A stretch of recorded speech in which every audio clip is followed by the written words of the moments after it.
This season, Red Sox catcher Kevin Plawecki has not been very good. He was never the starting catcher to begin with, and in the 60 games he's played in 2022, Plawecki hit .217 with an OPS of .574, and a Baseball Reference wins above replacement of -1.1.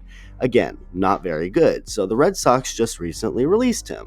Makes sense, right? A really bad player gets released. Without any more context added to the situation, the fact that there's any drama surrounding this move would make zero sense. But there is drama, and to understand it, let's go back to last season. In 2021, the Red Sox had a magical season, winning 92 games unexpectedly, taking down the Yankees in the wildcard game, the 100-win Rays in the ALDS, and made Houston sweat a little bit before having their season ended by the Astros. Rafael Devers was great, so was Xander Bogaerts and JD Martinez. Deadline acquisition Kyle Schwarber was incredible down the stretch, the pitching was good enough, and Alex Cora's first year back with the Sox after getting fired and suspended by the team and league respectively was mostly a success. I think something that definitely gets lost in all the talk of numbers and analytics these days is the importance of team chemistry and relationship building within a clubhouse. A team can be incredibly talented, but if everyone can't stand each other, can you really see that team winning the World Series? I mean, maybe, but the team that has everyone loving each other like family is probably going to end up in a better spot. In 2021, catcher Kevin Plawecki was the man of the clubhouse. He actually had a much better year than he did this season, hitting .287 with a .737 OPS in 64 games. Was he a fantastic hitter? No. Did he have a cannon for an arm behind the plate? No. He may not have been the best player, or anywhere near the best player, but his value went beyond the numbers. Plawecki's ability to work with his pitching staff was the best part about him. For example, the team's best and most reliable starter in 2021 was Nathan Eovaldi, who threw 96 innings with Plawecki behind the plate in the regular season, posting a 3.28 ERA and holding opposing hitters to a 644 OPS. You then have what he was able to bring to the dugout and the clubhouse. It started in 2020, but became more mainstream in 2021 when they were actually good. The home run cart. Every time a Red Sox player hits a home run, that player would get a cart ride in the dugout as a celebration. Whose idea was that? Kevin Plawecki. And who would drive that cart? Kevin Plawecki. During the 2021 postseason, the team had a rally song, pumping Callum Scott's remix version of Dancing on My Own in the clubhouse. Who started that?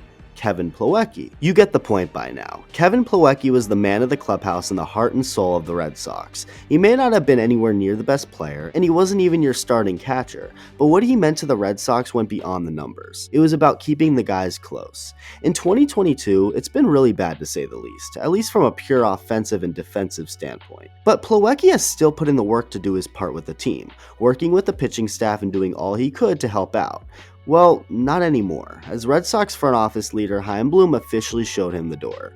It's not anything personal, obviously, but Red Sox players are not happy about the decision. A big group of the players had a farewell party with Plawecki the night he was released, and this is what Alex Cora had to say about the situation. Quote, "You grab a beer, you sit with the players, and you hang out for a little bit. That's what we did yesterday. There was a big group just hanging out with him, which tells me a little bit about this group. For the ups and downs and the struggles and all of that, we care about each other. And the baseball part of it is the baseball part of it.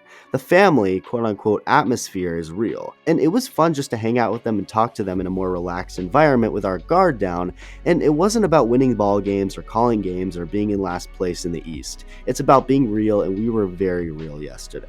End quote. As for a guy like Nathan Eovaldi, he had actually left before the get-together began, because he wasn't expecting Plawecki to be released, with the news coming as a shock, having much more to say on the matter. Quote, "I talk to Kevin all the time. We lived together in spring training the last 2 years. I know his family, his kids. It's extremely difficult. I felt like everything he has done for the organization and the player he is, it's unfortunate to see him go, especially on those terms, with only 3 weeks to go in the system. I haven't talked to Chaim or anybody else to get the true reasoning behind it. I was disappointed when I heard the news." End quote.